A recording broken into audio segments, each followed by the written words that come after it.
بسم الله الرحمن الرحيم. يا رب صل وسلم دائما أبدا على حبيبك خير الخلق كلهم، هو الحبيب الذي ترجى شفاعته لكل حول من الأحوال مقتحم. حاضرین، جیسا کہ آپ حضرات کو معلوم ہے، ہمارے دروس حج چل رہے ہیں۔ آج کا ہمارا درس حج کے اہم ضروری مسائل، ان میں سے جو سب سے پہلا مسئلہ ہے قربانی کے متعلق ہے کہ حاجی حج تمتع کر رہا ہے یا حج قران کر رہا ہے، تو اس کی قربانی کے متعلق آپ تفصیل سمجھ لیں۔ حج تمتع یا حج قران کی وجہ سے جو قربانی واجب ہوتی ہے،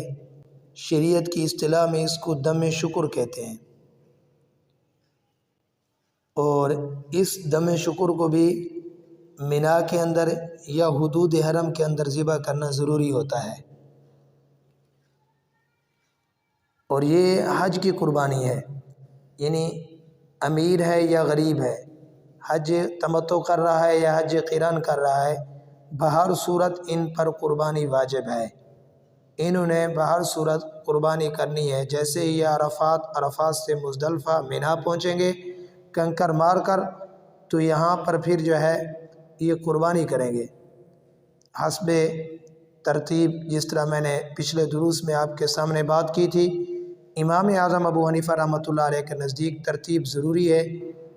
اور اس ترتیب کے ساتھ آپ نے قربانی کرنی ہے۔ پہلے آپ قربانی کریں گے، قربانی کے بعد پھر آپ حلق کروائیں گے،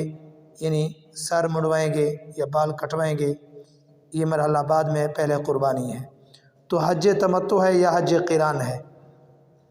تو اس کے اندر دم شکر یعنی حج کی قربانی ہے۔ اور اس کے ساتھ ساتھ یہ بھی یاد رکھیے کہ آپ یہ پہلا حج کر رہے ہیں یا دوسرا حج کر رہے ہیں یا تیسرا، شرط یہ ہے کہ یہ حج تمتع ہو یا حج قران ہو، یعنی حج تمتع پہلا کر رہے ہیں یا دوسرا کر رہے ہیں یا تیسرا۔ اسی طرح حج قران پہلا ہے یا دوسرا ہے یا تیسرا ہے، تو اس صورت میں آپ پر حج کی قربانی ضروری ہے، یعنی دم شکر جو ہے وہ ضروری ہے، بہر صورت آپ نے یہ کرنا ہے، آپ کو اس کی معافی نہیں ہے۔ ہاں البتہ آپ یہ حج نہیں کر رہے، حج تمتع یا حج قران نہیں ہے بلکہ حج افراد ہے، تو اس صورت میں آپ پر وہ دم شکر والی قربانی نہیں ہے۔ اور اسی کے ساتھ ساتھ آپ دوسرا مسئلہ ہے کہ مالی قربانی، وہ مالی قربانی اگر آپ مقیم ہیں، مسافر نہیں ہیں، تو پھر صاحب استطاعت ہیں، آپ نے یہ مالی قربانی بھی کرنی ہے۔ لیکن مالی قربانی کے اندر آپ کو اختیار ہے، آپ مالی قربانی وہیں کریں، مینا کے اندر کریں، یا آپ اپنے اقربا رشتہ داروں کو، دوستوں کو آپ فون کر دیں، آپ اپنی قربانی یہاں پہ کروائیں۔ لیکن شرط یہ ہے کہ قربانی کا دن نیک ہو، یعنی وہاں بھی قربانی کا دن ہو، یہاں بھی قربانی کا دن ہو، تو آپ کی طرف سے یہ قربانی مالی قربانی ہوگی۔ اور حج کی جو قربانی ہے وہ بہر صورت مینا کے اندر ہی آپ نے کرنی ہے۔ اور اس کے ساتھ ساتھ ایک اور مسئلہ بھی ہے، اگر آپ نے دم شکر کو یعنی حج کی قربانی کو عید کی قربانی سمجھ کر، آپ نے عید کی قربانی ہی سمجھ لیا، یعنی آپ عید کی قربانی کر رہے ہیں، آپ کو پتہ نہیں ہے مسئلے کا، آپ نے سمجھا ہے کہ یہ جو حج کی قربانی ہوتی ہے بس یہ وہی ہوتی ہے جو قربانی ہم عام طور پر قربانی کرتے ہیں، پاکستان میں جو قربانی کرتے تھے وہی آپ نے عید کی قربانی سمجھ لی ہے، تو پھر یہ آپ کی عید کی قربانی ہوئی، حج کی قربانی نہ ہوئی۔ جب آپ کی یہ حج کی قربانی نہ ہوگی تو پھر آپ پر ایک بہت بڑا دم آئے گا۔ تو چونکہ یہ دم شکر تھا، دم شکر کرنے سے پہلے آپ نے احرام کھول لیا ہے، آپ نے یہ تو قربانی کی ہے نا، عید کی قربانی کی ہے، تو دم شکر تو ابھی رہتا ہے، حج کی قربانی تو رہتی ہے، آپ نے احرام کھول لیا ہے، تو احرام کھولنے کی وجہ سے آپ پر دم آ گیا ہے، آپ کی حج کی چونکہ قربانی ہوئی نہیں، اس لیے آپ پر دم آ گیا ہے۔ اسی طرح اگر 10 سے 12 ذی الحجہ تک آپ نے یہ دم شکر ادا نہیں کیا تو تاخیر کی وجہ سے بھی یہ آپ پر دوسرا دم ہوگا، ٹھیک ہے۔ ایک آپ پر دم شکر ہے، وہ کرنا ہے بار صورت، دوسرا آپ نے احرام کھول لیا ابھی دم شکر کیا نہیں، یہ دوسری قربانی ہے، تیسرا آپ نے تاخیر کر لی ہے، تاخیر کی وجہ سے آپ پر یہ قربانی ہے۔ تو اسی لیے اس مسئلے کو آپ ذہن میں رکھیے، حج کی قربانی بہر صورت ہے،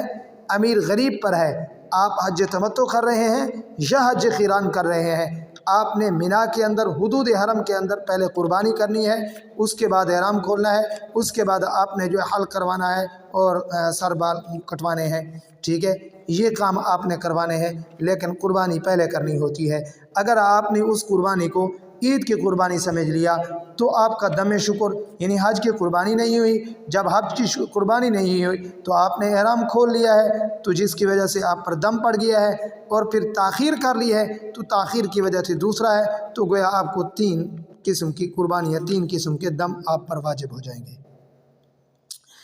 اس کے ساتھ ساتھ ایک مسئلہ یہ بھی ہے، اگر آپ حج تمتع اور حج قران کر رہے ہیں لیکن آپ قربانی کی طاقت نہیں رکھتے، آپ کے پاس پیسے نہیں ہیں، دم شکر کے بھی نہیں ہیں،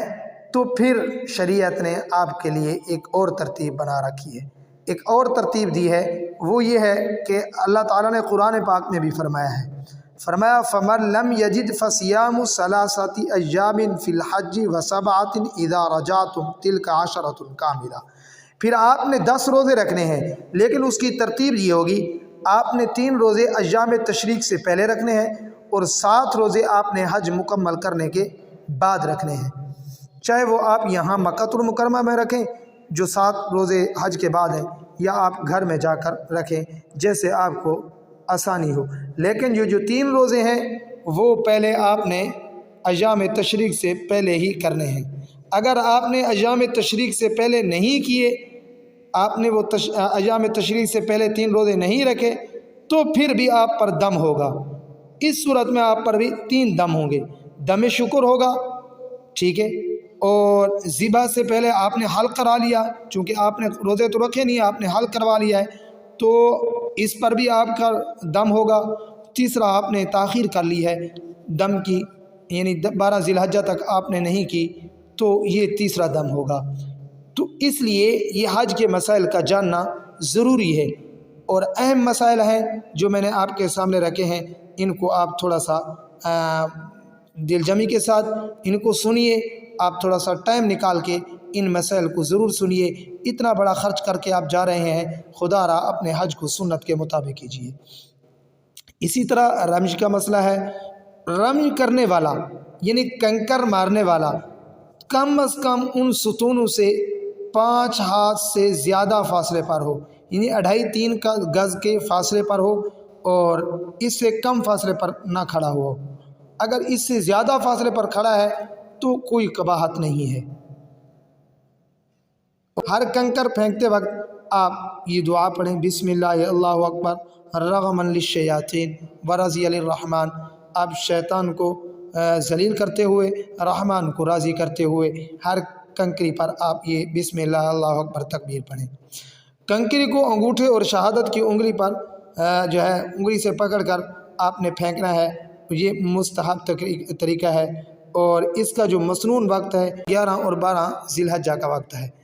یعنی زوال سے آفتاب تک یہ ٹائم ہے۔ اسی طرح آپ نے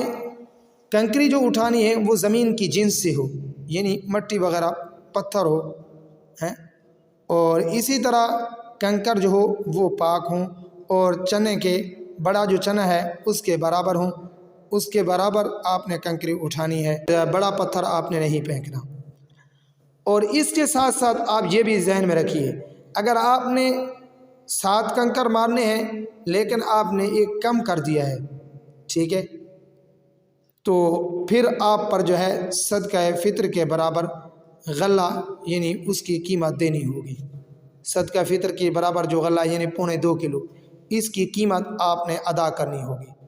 اور اس کے ساتھ ساتھ معذور مرد اور عورتوں کے علاوہ کسی اور کے لیے 10ویں ذی الحجہ کا سورج غروب ہونے کے بعد جمرہ عقبہ کی رمزی کرنا مکروہ ہے، پھر بھی اگر کسی نے 11ویں ذی الحجہ کی صبح صادق سے پہلے رات کو رمز کر لی تو واجب ادا ہو جائے گا۔ اور اسی طرح ہر کسی کو خود رمز کرنا چاہیے، یعنی خود ہی کنکر پھینکنے چاہیے، مارنے چاہیے، بلا عذر شرعی کے آپ دوسرے سے رمز نہ کروائیں۔ البتہ جو شخص اتنا بیمار یا کمزور ہو، کھڑا بھی نہیں ہو سکتا، تو سواری بھی نہیں جا سکتی، بہت زیادہ تکلیف ہوتی ہے، پیدل بھی نہیں چل سکتا، ویل چیئر کا بھی وہاں کوئی انتظام نہیں ہے، تو دوسرا نائب اس کی طرف سے جو ہے کنکری مارے، پہلے اپنی طرف سے مکمل کرے پھر اس کی طرف سے۔ تو اور یہ کنکریاں جو ہے آپ نے لگاتار مارنی ہیں، ان کے اندر آپ نے تاخیر نہیں کرنی۔ کے لیے مفتی عبداللطیف کے آفیشیل چینل کو سبسکرائب کریں۔ شکریہ۔